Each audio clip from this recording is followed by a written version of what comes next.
Hello అందరికీ, నేను మీ స్వాతి. ఈరోజు రెసిపీ వచ్చేసి పూరి. టిఫిన్స్లో కల్లా అందరికీ పూరి అంటే ఇష్టం కదా. మరి ఇంకెందుకు ఆలస్యం, మన స్టైల్లో ఎలా చేయాలో చూద్దాం పదండి. ముందుగా ఒక బౌల్ తీసుకొని అందులో మీకు సరిపడిన మైదా పిండి మరియు ఉప్పు వేసుకొని కలుపుకోండి. ఇందులో కొంచెం కొంచెం నీరు వేసుకుంటూ వీడియోలో చూపిస్తున్నట్టుగా ముద్దగా కలిపి పెట్టుకోండి. వీడియోలో చూపిస్తున్నట్టు చిన్న చిన్నగా ఉండలుగా తయారు చేసుకొని పూరిలాగా ఒత్తుకోవడమే. పల్చగా కాకుండా మందంగా కాకుండా మీడియంలో పూరీని చేసుకోండి. ఈలోపు పక్కన బాండీ పెట్టుకొని అందులో ఫ్రైకి సరిపడా ఆయిల్ని వేసుకుందాం. ఈ ఆయిల్లో మనం ముందుగా చేసి పెట్టుకున్న పూరీని మెల్లగా ఇందులో వేయండి. మెల్లిమెల్లిగా ఇది పొంగడం స్టార్ట్ అవుతుంది. వీడియోలో చూపించినట్టుగా చేయండి. అంతే, ఎంతో టేస్టీకరమైన పూరి రెడీ. ఇందులోకి టేస్టీ అయిన ఎంతో అందరికి ఇష్టమైన బేసిన్ కర్రీ ఎలా తయారు చేద్దామో చూద్దామా? పదండి చూద్దాం. బేసిన్ కర్రీ కోసం ముందుగా ఒక కడాయి తీసుకోండి. అందులో కొంచెం ఆయిల్, పోపు దినుసులు అంటే జీలకర్ర, ఆవాలు, మిర్చి,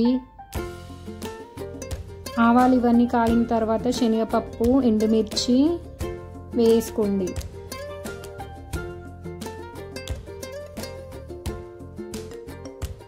ఆవాలు కాగాక ఉల్లిగడ్డలు మరియు పచ్చిమిర్చి వేసుకోండి. కరివేపాకుని కూడా యాడ్ చేసి మొత్తం ఒకసారి కలుపుకొని ఉడకనివ్వండి.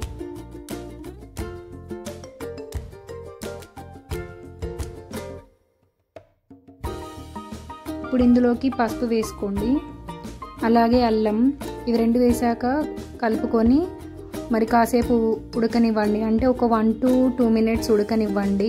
ఉల్లిగడ్డలు నీరు కొంచెం వస్తుందన్న వరకు ఉడకనివ్వండి.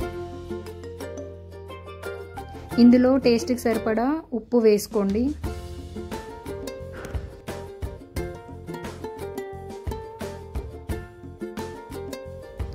ఒక కప్ వాటర్ వేయండి. ఇది ఉడికేలోపు మనం శనగపిండి కలుపుకుందాం పదండి.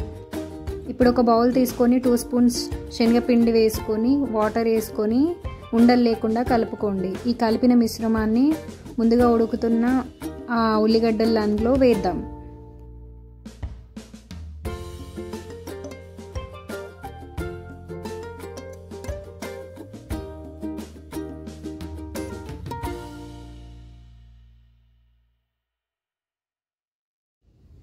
ఇప్పుడు మనం కలిపి పెట్టుకున్న శనగపిండిని ఇందులో మెల్లిమెల్లిగా పోస్తూ కలపండి. ఒకేసారి పోస్తే ఉండలుండలుగా అవుతుంది.